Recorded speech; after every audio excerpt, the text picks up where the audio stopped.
Good afternoon, everybody. Good afternoon. Hello, everybody. All right, so welcome to the show, everybody. This is our team chat with Skills of Patchogue leadership team. So my name is Mike Evans, along with Miss Heidi. I am the co-owner of Skills of Patchogue, certified pediatric ninja specialist through Skills Worldwide.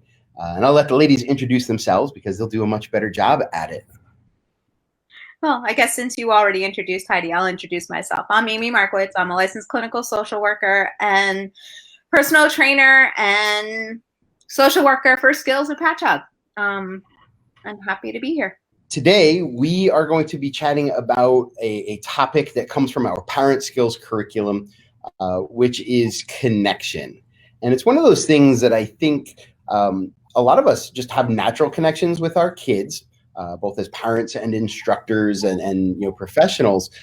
But it's often not something we think about very much. It's more of a passive type of process where just through the benefit of being their parent or their coach, we're in the same space, we share the same families, we have emotions for one another, but very often we're not actively building connection in a meaningful way that will help us have even more fulfilling relationships and take a lot of the stress out of the parenting environment and the learning environment. So today we're going to chat about maybe some of the things that we do unwittingly to challenge the connection between parent and child or instructor and child. Talk about some of the ways that we can insert connection-based activities into our kids' day and how it will hopefully improve what's going on in our dynamic.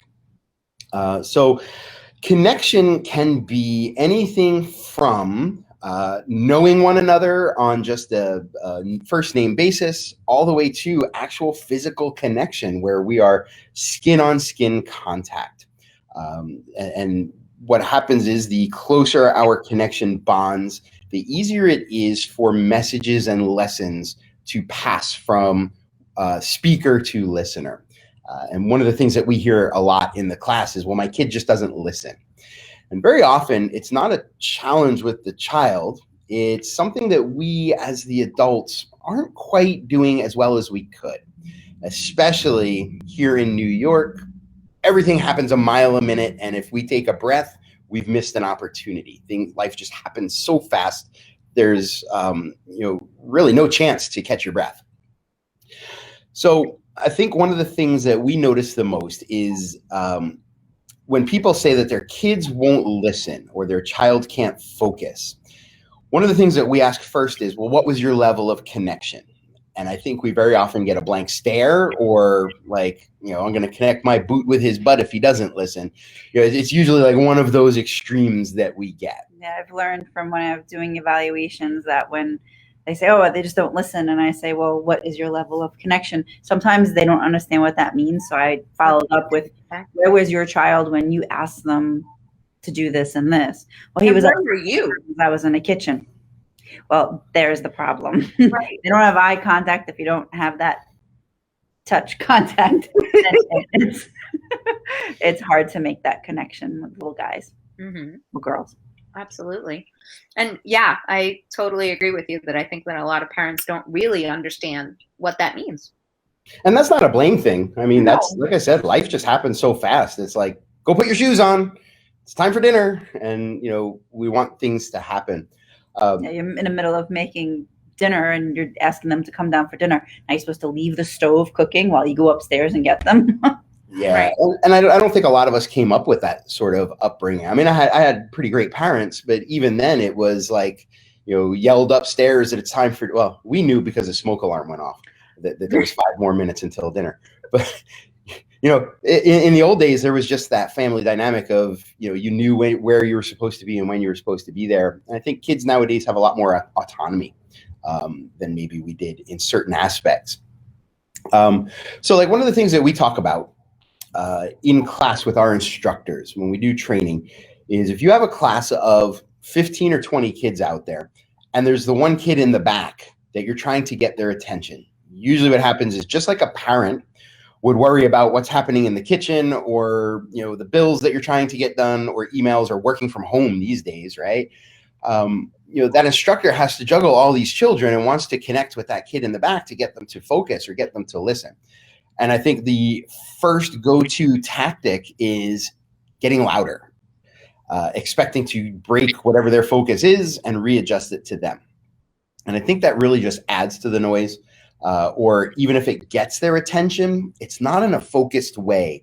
It's more of like a startle response. I just know something happened. What's going on? That was my name. And what we coach our instructors to do is, instead of getting louder, get closer.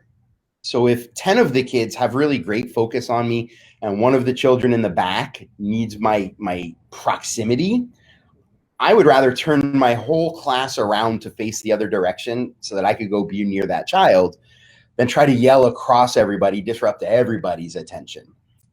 And that getting closer now solves a couple things. First, it puts me just visually in their space.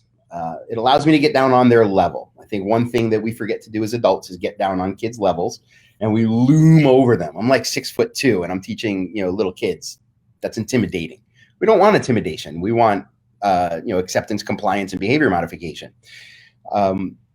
And then when we get down on our level, it lets us make eye contact and even physical contact. And we start to now stimulate hormones like oxytocin, that connection hormone that really, it's the same thing that when a mother bonds with a baby after birth, and you just... I was just thinking about that. Yeah?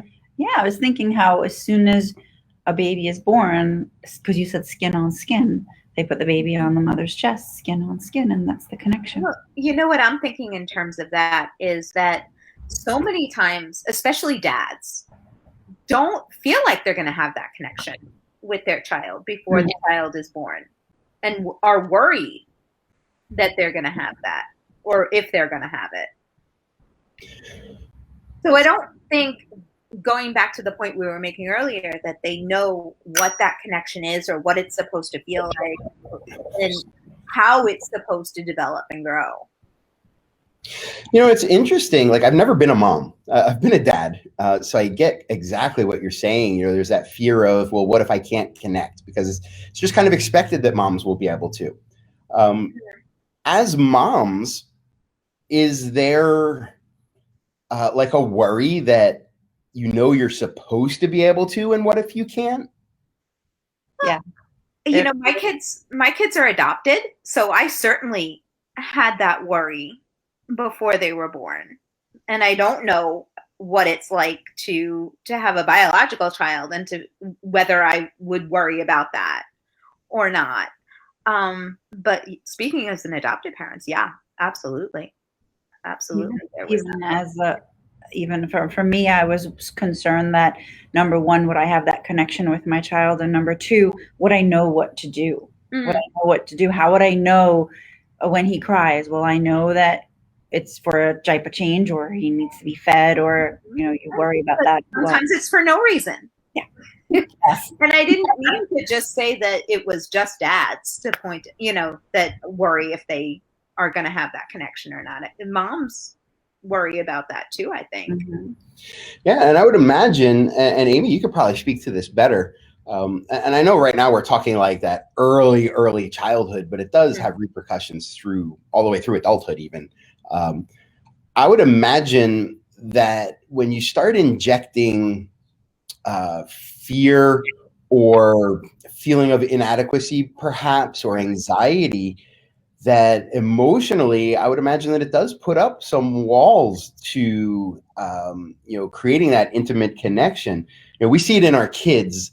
When the kids are afraid to lose, they just don't even try sometimes, because that's their defense mechanism from losing is, well, I'm just not going to play, or I'm just going to do this and have this behavior and this attitude. I would imagine that you might see some of that in adults even. Well, I mean, from the parent side of it, I think, yeah, you worry, is it going to be instinctual? Am I going to know, like you said, Heidi, what to do, how I'm supposed to respond in certain situations? Am I going to know what's wrong with my child when they're crying? if I've taken care of all the basic biological things, you know, diaper change, hungry, those things. And I think there's a lot of pressure that it is supposed to be instinctual, that we are supposed to just know. Yeah. And sometimes we do, sometimes we don't. And yeah, that causes a lot of anxiety. Yeah. And I would imagine, you know, a lot of people, when they have these, well, I don't know what to do, you worry, you know, am I being a bad parent? And I think a lot of the things that we do, even if it's not necessarily the best thing, it's coming from a place of trying to make things better. Just like kids' behaviors are from a place of trying to communicate. You know, even if we make the wrong decision, I didn't walk into a room and say, well, I'm going to scream at my child because it was, well, something's happening that I need to have change. This is how I know how to deal with it, whether it's the best way or not. It comes from a good place. Right. And, you know, I kind of send out a weekly mental health tips and tricks type of thing to my clients. And one of the things that I was talking about this week is emotional self-regulation. And first of all, children don't have, especially young children, don't have the ability to do that. And we have to, as parents, we have to do it ourselves first before we can help our kids regulate themselves. And the first step in that is kind of taking a physical check of yourself and say, okay, am I tired? Am I hungry? Is something else going on physically for me that's causing me to be stressed? And then we have to ask the same of our kids. And then you take it from there. Okay, what other external factors are going on? Did somebody say something mean to you? Did you get a bad grade? Did you, you know, I mean, there's so many things, right? That could play a part in that. Yeah, you know, I think that's a really great point. You know, in my former life, I was a telecom engineer. And when people would call me and say, well, I'm having this problem with my phone, and usually would say, you know, I'm getting a bad connection. And there's so many things that happen from one person's ear to the other before we start going out and exploring the world of fiber optics and transmission rates and all that stuff. It's very often useful to just kind of jiggle my own cord and see, like, is it just as easy as replacing a handset cord? You know, and that solves all the problems. It wasn't a connection problem at all. It was that I wasn't ready to connect because my device wasn't ready. And we can kind of look at ourselves the same way, like you mentioned, is connection has to be mutual. It can't just be, well, connect with me. You know, it has to be that I'm open and I've addressed my own issues. I've recognized that as the parent, I can't enter an emotionally unrelated or unregulated situation and hope to solve it if I am emotionally unregulated. Mm-hmm. To take that step back, goosefraba, whatever it has to be, before we become that anchor for the kids to teach them how to do it. Right. And that's how you make that connection, right? To be able to figure out what's going on. Yeah, I mean, we're also all human. You know, those things that the kids are going through, we go through them too. We just have the you know, healthy scarring, I guess, to be able to shrug some things off, and we have those tools to be able to say, right, all right, I know I'm upset. It's really not that important that I didn't get to watch my favorite TV show. I could find it on Hulu somewhere and see what I missed. So let's talk about some ways that, you know, connection or lack of connection or building connection can strategically help us with relating to our kids and helping them grow as individuals. So I think the first thing that we do is we recognize that before anything, the connection has to happen. And we mentioned like getting closer or going upstairs and asking your child to do something. But I think it also includes connecting them not just to your space and your existence within the world, but it's also connecting with them where they are. Not physically, though that is extremely helpful, is recognizing that, hey, this is where they are emotionally. They're not having a good time emotionally. Or it could just be that they're having too good of a time. It doesn't always have to be negative. Mm-hmm. And recognizing that they are going to struggle with the next thing that I ask them because they're really emotionally or intellectually committed to what's happening now. And when I can enter that space with them and understand it from their perspective, And validate it. Hey, buddy, I know you're super excited that you just beat that level and you really want to go to the next one, but dinner is in 5 minutes and I really need you to come down, wash your face and hands and help set the table. You know, validating it and letting them know, yeah, I know it's exciting, but this is what has to happen. Those positive boundaries, you know, they're not there for do what I told you because it makes me feel good. It's, hey, I'm going to help you make sure that you learn about time management and how to not get so sucked into something, especially something like a video game that is designed by nature to be addictive. Yeah. Right. Right. So looking at behaviors and knowing that a child is having a challenge, what would be some ways that we can enter their world? How do we get in there and understand them a little bit better? Get on their level, first and foremost. Yeah. Ask them questions. I like You're interested. Yeah, the questions are great because sometimes we don't always understand what's going on. You know, oh, we're playing Roblox. What's that? Yeah, Okay, so show me what that is. Right. yeah. And it lets them suck you in. Mm-hmm. It can be wildly interesting. Makes them feel excited and proud and, you know, like they're sharing something with you. They love to share. Mm-hmm. For sure. You know, I would also, and I've said it like 2 or 3 times now, just because it's that important, is getting that physical contact. And what I like to do is, I learned this in a meditation class once, is a physical anchoring tool, where every time a child does something that elicits praise or pride from me or validation, a positive experience, I try to touch them in the same way every time. For me, it's that I always put my hand on their shoulder, or if they're really short and I can't reach that far, I'll use their head. And it's just a light touch, like, oh, good job, buddy. Wow, I'm really proud how hard you tried there. And this way, later on, when they're not having a positive experience, I can use a little bit of almost a mood induction where it's, hey, buddy, I'm here for you. Let's talk about why you're having a problem here. And I think it automatically, and I think this is true for adults too. And I think what you're saying works for adults as well. And it automatically brings us back to that positive place. Yeah, when I was in school for massage, they said the very first form of massage, holy cow, the very first form of massage that ever existed was the first kid that bumped his head and mom came over and rubbed it. And it felt better. Yeah. You know, and that's very primitive and primal. And I think any physical contact brings us right back to that. Yeah. Human touch is so important. It's underrated, I think, especially as we're trying to hustle and get everything done in a timely manner. A hug does so much.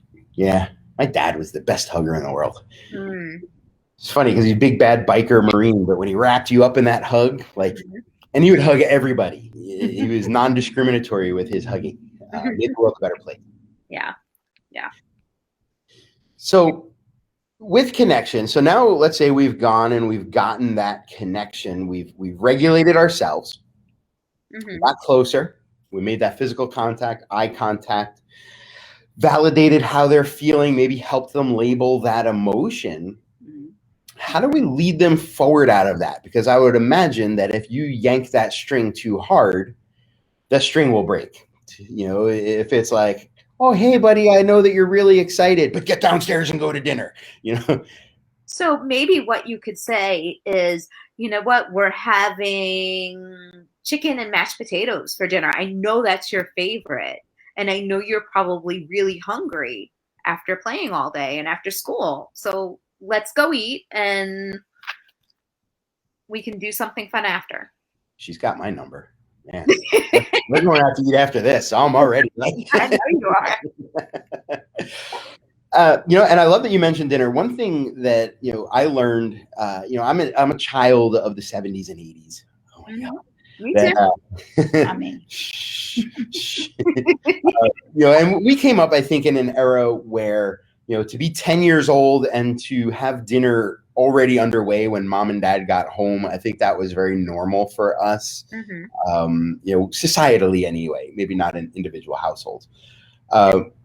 But as much as I kind of railed against the chore of having to do that, I did always feel very connected to the family being part of the dinner prep. And I know one of our tools that we use is the providing healthy choices. And the best way to do choices is making sure that, first of all, we give two, not too many, because otherwise you get analysis paralysis and nothing happens. But we give two choices, either of which have to be acceptable outcomes for us as the adult. Right. Would you rather wear this t-shirt or that t-shirt? Not that tank top because it's inappropriate for school. So when we go down to dinner, getting kids involved in the choices of what will be for dinner, right up to helping you shop for it. That's shopping is a chore. And I don't think many people enjoy grocery shopping as one of their top hobbies, especially if you have to drag the kids through knowing that you're going to have to say no to them every other aisle. Right. The stores are designed that way. But when you can get them involved, like, hey, dinner tonight, would you rather have rice or couscous? Would you rather have steak or chicken? Would you rather have apple pie or cherry pie for dessert? Everybody likes pie. Everybody likes pie.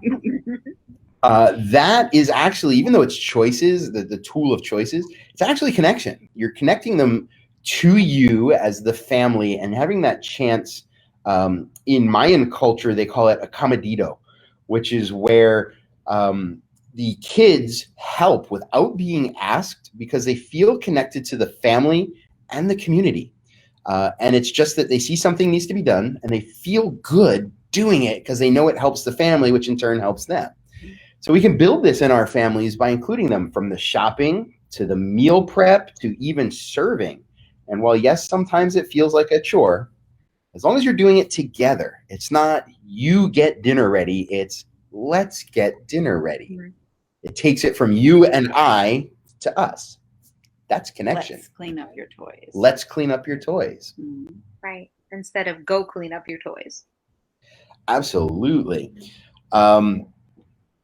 So how do you use this sort of stuff in class? I mean, because Heidi teaches the younger children, the early skills, mini skills, basic skills. So this is like toddlers, preschoolers, and very early learners. I think these are the ones that struggle with this the most. Well, that's what I was going to say is those are the ones who need it the most because that's when it starts.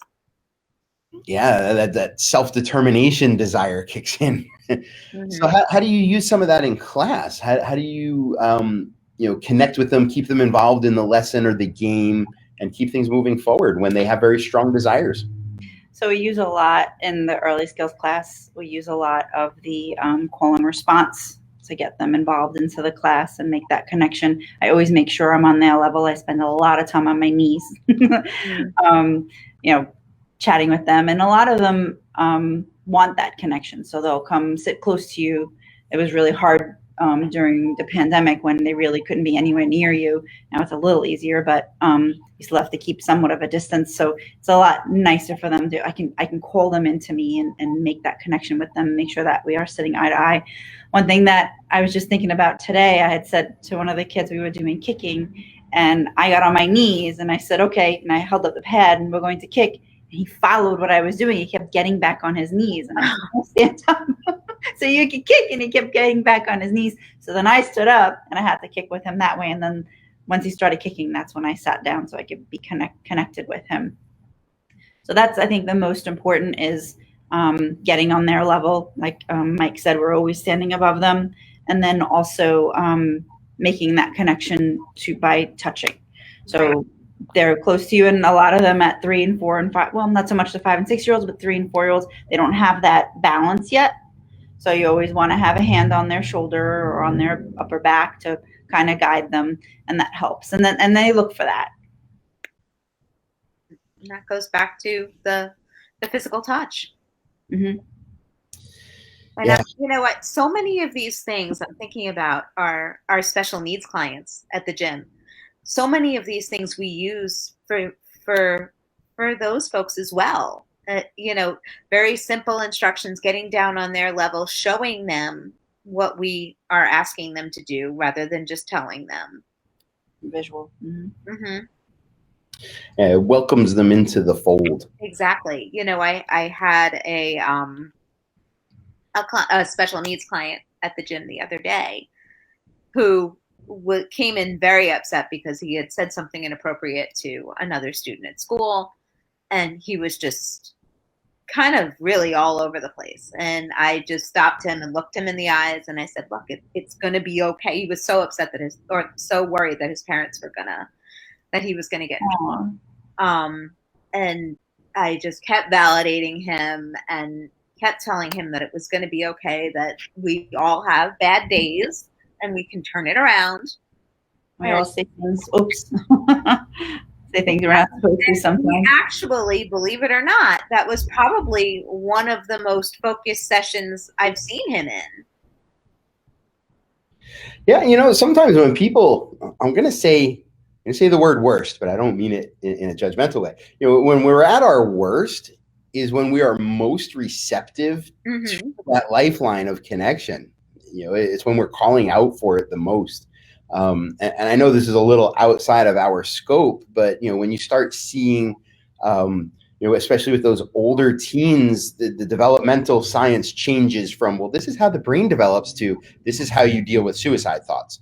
You know, when you start getting into those heavier aspects and you get these calls for help, that's what they're looking for, is connection. Yes. And I saw one addiction specialist, and I didn't read the full article, so I don't want to speak on it too much, but they said a certain amount of addiction issues are not substance abuse desires. They are calls for connection, and they feel so empty and lonely that they have to get those feelings elsewhere. Like I said, I did not read the article, so I don't want to say that that's true, right. But in a sense, it makes sense. It does, yeah. It makes well, sense. So that is very true in kids who self-harm.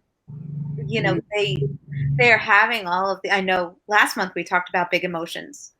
They're having those big emotions and they don't know what to do with them. So it's easier to feel physical pain than it is to feel emotional pain. And so what they really need is that connection. Yeah, and that connection, you don't always have to fix everything with connection either. You know, sometimes we come in hard charging and we'll just suck it up and be happy and I'm here for you. And sometimes that's almost a little overwhelming, I think. Right. So looking at, you know. Yeah, it's not about, oh, I know you're angry because you couldn't finish watching your cartoon and then poo-poo it. Okay, let's go do something else. Just because you said you know they're angry, that doesn't fix it. It's not going to make that feeling go away. Validate it, explain to them, yes, you're angry, and then give them time to process it, not just, okay, move on. Right. Yeah. Sorry to interrupt. No, that's okay. That's okay. So I think just at the tail end here, you know, when you start talking about things like this and empathetic parenting and compassionate parenting, sometimes the response is, well, how am I supposed to have time for this? I just need the kid to do what I need to do. And when you go the other extreme, it turns into corporal punishment. Well, the way I get my child to do it is I connect my boot with their butt, or I spank them, or whatever. Now, I know that is a controversial topic and subject. We are big, whatever the opposite of big opponents. That's easy. Big opponents. Opposite of. Yes, we're big opponents of corporal punishment. I feel, and I believe the science, everything that I have read has backed this up, that our desire to get compliance overrides connection when we start using physical means to make this happen. And what happens is it'll change the behavior in the immediate moment. But what won't happen is they won't feel that we are the mentoring person in their life. They will tend to fear us finding out things. So you mentioned you're a special needs person who was worried that they were going to get in trouble. We have a different relationship than a parenting relationship, but we let our kids in the school know you don't get in trouble here. Right. We're going to help you be better, but you don't get in trouble. There's no, well, do knuckle push-ups because you blinked or you said the wrong thing, so now I'm going to punch you like in the old days we used to. It was more about don't upset the teacher. Now it's, we want them to know, all right, you made a mistake. I'm here to help you work through that and help you fix it. And I think this is the two extremes of connection. When we have the physical connection, we lose that emotional connection. And in this sense, by physical connection, I mean like the spanking or even mental and emotional abuse. It solves the parent's need, not the child's. And it actually severs the connection, even though sometimes it feels like I made the problem go away. Let's be friends.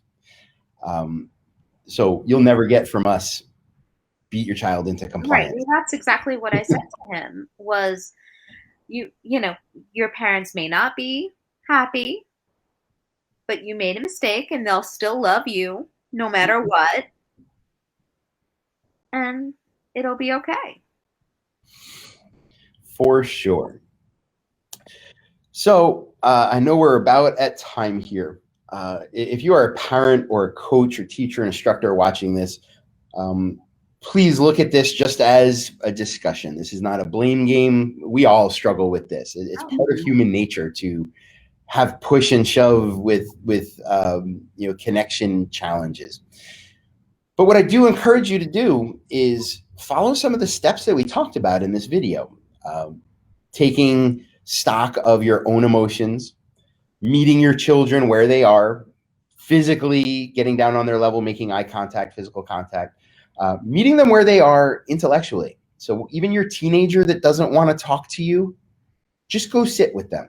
Just meet them where they are, hang out with them, and be available. That's important. And remember that you're there to help coach and mentor and problem solve with your child, not just get them to comply. Even though very often we need them to comply quickly. I think when we do a little bit of the harder work up front, building strong connection, life gets easier in the long run, and we don't have to have these struggles every day. We'll have a little bit more struggle up front as we find our center and join with the child in a combined effort, and then things get easier because they are also more connected to you. One of my favorite sayings, and I can't remember who, was a quote, and I can't remember right now who said it, but it's, I've seen it on multiple platforms, but if you don't listen to the little things, you're not going to get to hear the big things. Absolutely. Very true. Very true. I feel like we could continue talking about this for a really long time. Well, I mean, it's a big thing in the world, and our families and even our training environment where, we're dealing with hundreds of families are just microcosms of the larger world macrocosm. Having been an exchange student, I feel very connected to people that are continents away. And I don't think that's something that everybody gets to experience. So I think that when we can really solidify the connection in our family, we're not just affecting our children. We have an opportunity to affect the entire world for generations. That's legacy. So if you guys have any questions about this, please let us know. We are here as a resource to you. If it's something a little more private, you can message us right on the Skills of Patchogue page. If it's something bigger than we can deal with just by providing a couple of tools, please reach out to Amie. She has her private practice, and she can help you with your own challenges. And then you also do work with children and families, right, Amie? Absolutely, I do. Yeah. Absolutely. So you have some great resources here, and this is what we do. This is our passion and our mission to help each of us be better for one another. Yeah. All right. Any final words, Miss Heidi? You're not supposed to say no. You're supposed to give final words. My final words, what word was that quote? Oh, okay. She preempted us. Yeah. And Miss Amie, any final words for us on the topic? No, I think it's building and developing that connection is so important. And it starts, like we were saying, from birth. Lovely. And hopefully continues through a flourishing and well-connected life. Exactly. All right, everybody. We will be back next month with another topic in working with children. In the meantime, like I said, if you have any questions, please message us and we will do our best to get back to you quickly. If it's something big, we'd love to make a show out of it. So let us know. All right. Have a great weekend, everybody. Go find a way to connect with your kids. Have a dance party, tickle them, have them show you their favorite martial arts move, write a play, something. Be in their world. Let them pick the game. Let them pick the game. Yep. All right. Have a great weekend, everybody. Thank you, ladies, for spending your time with me. I really enjoyed it. Absolutely. Me too. Bye. Have a good weekend. Have a good weekend, everybody. Bye. Bye.